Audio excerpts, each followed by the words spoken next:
মহাভারতের কাহিনী 10।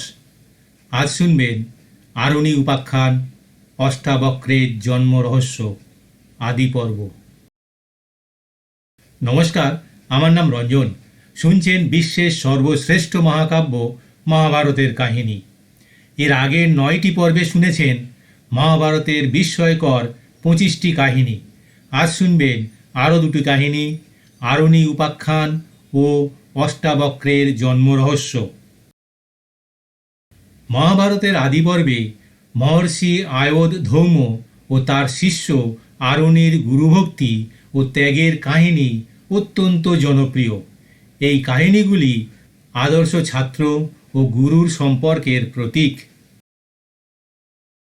একদিন প্রবল বৃষ্টি ও ঝড়ের সময় ঋষি আয়োধ ধৌম তার শিষ্য আরুণীকে তার ক্ষেতের বাঁধ পাহারা দেওয়ার নির্দেশ দেন।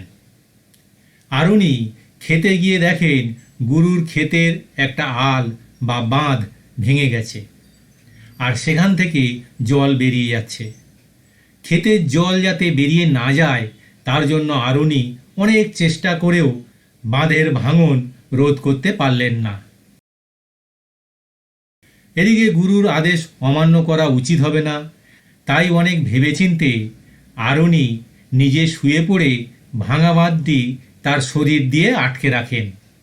এইভাবে সারাদিন সারা রাত প্রবল বৃষ্টির মধ্যে তিনি নিজের শরীর দিয়ে বাঁধ আটকে শুয়ে রইলেন। শিষ্য সারা রাত আশ্রমে না ফেরায় গুরু খুবই চিন্তিত হলেন। পরদিন সকালে গুরু শিষ্যকে খুঁজতে খুঁজতে খেতে আসেন এবং আরুণীকে বাঁধে শুয়ে জল আটকে রাখা অবস্থায় দেখে বিস্মিত হন। শিষ্যকে ওই অবস্থা থেকে উদ্ধার করেন।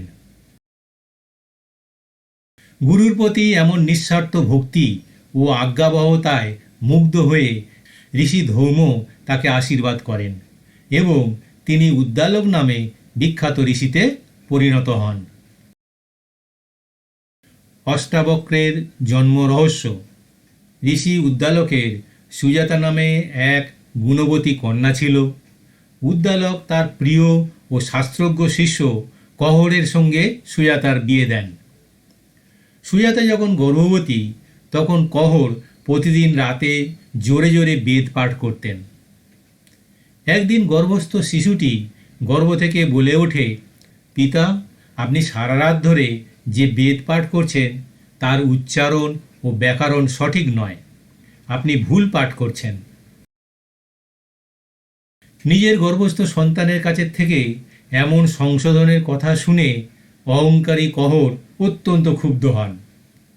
তিনি গর্ভস্থ সন্তানকে অভিশাপ দেন, তুই গর্ভে থেকেই আমার অপমান করলি, তাই তুই 8টি জায়গায় বাঁকা বিকলাঙ্গ হয়ে জন্মাবি। এই অভিশাপের কারণেই শিশুটির নাম হয় অষ্টাবক্র, 8টি বাঁক বিশিষ্ট।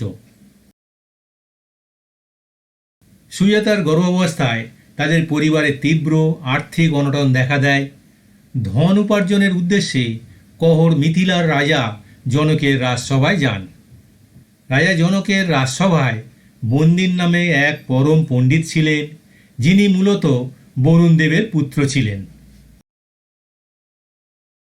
বন্দিনের শর্ত ছিল যে তার সঙ্গে শাস্ত্রতর্কে হেরে যাবে তাকেই জলে ডুবিয়ে মারা হবে। আসলে বন্দিন তাদের বরুণ দেবের যজ্ঞের জন্য সমুদ্রের নিচে পাঠিয়ে দিতেন। পণ্ডিত কহর শাস্ত্র বিচারে বন্দিনের কাছে হেরে যান এবং তাকে জলে বন্দি করা হয়। কহরের অনুপস্থিতিতে অষ্টাবক্রের জন্ম হয়। তিনি তার দাদু ঋষি উদ্দালককে নিজের পিতা এবং মামা শ্বেতকেতুকে নিজের ভাই মনে করে বড় হতে থাকেন। একদিন 12 বছর বয়সে অষ্টাবক্র যখন উদ্দালকের কোলে বসেছিলেন তখন শ্বেতকেতু তাকে টেনে নামিয়ে দিয়ে বলেন, এটা আমার বাবার কোল, তোমার বাবার নয়। তোমার বাবা কোথায় তুমি জানো না। অষ্টাবক্র কাঁদতে কাঁদতে মা সুজাতার কাছে গিয়ে সত্য জানতে চান। সুজাতা তখন অশ্রু সজল চোখে জানান যে তার পিতা মিথিলার রাজা জনকের সভায় বন্দিনের কাছে হেরে জলে বন্দী হয়ে আছেন। পিতার অপমানের প্রতিশোধ নিতে এবং তাকে উদ্ধার করতে মাত্র 12 বছর বয়সেই অষ্টাবক্র মামা শ্বেতকেতুকে নিয়ে মিথিলার উদ্দেশ্যে রওনা হন। মিথিলার রাজসভার দ্বারপালরা তাকে বালক বলে ভেতরে ঢুকতে বাধা দেয়। অষ্টাবক্র শাস্ত্রের যুক্তি দিয়ে বোঝান যে কেবল বয়স বা পাকা চুল মানুষকে বড় করে না, যার বুদ্ধি ও জ্ঞান আছে সেই প্রকৃত বৃদ্ধ জ্ঞানী। রাজা জনক অষ্টাবক্রের জ্ঞান পরীক্ষা করার জন্য কঠিন কিছু প্রশ্ন করেন। অষ্টাবক্র অত্যন্ত সহজে এবং চমৎকারভাবে সেই সব প্রশ্নের উত্তর দেন। এরপর রাজসভায় বন্দিনের সঙ্গে অষ্টাবক্রের চূড়ান্ত শাস্ত্র বিচার শুরু হয়। সংখ্যাতত্ত্বের ওপর এই তর্কে 12 বছরের বালক অষ্টাবক্র বন্দিনকে সম্পূর্ণ পরাস্ত করেন। শর্ত অনুযায়ী বন্দিন নিজের পরাজয় স্বীকার করেন এবং জানান যে তিনি আসলে পরাজিত পণ্ডিতদের মারেননি, বরুণদেবের যজ্ঞের জন্য আটকে রেখেছিলেন। বন্দিনের অলৌকিক ক্ষমতায় কহর সহ সমস্ত ঋষিরা জল থেকে জীবিত ফিরে আসেন।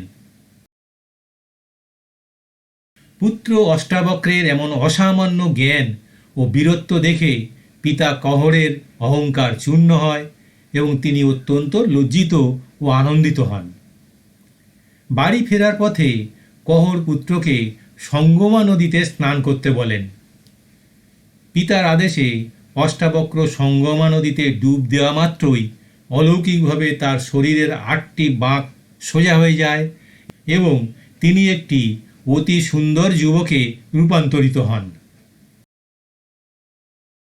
আরও গল্প কাহিনী শুনবেন পরবর্তী ভিডিওতে, তাই সাবস্ক্রাইব করে রাখুন প্লিজ, যাতে গল্প কাহিনীগুলো একের পর এক চলে আসে আপনার কাছে। ঈশ্বরের অস্তিত্বে বিশ্বাসের পক্ষ থেকে সবাইকে জানাই আন্তরিক নমস্কার।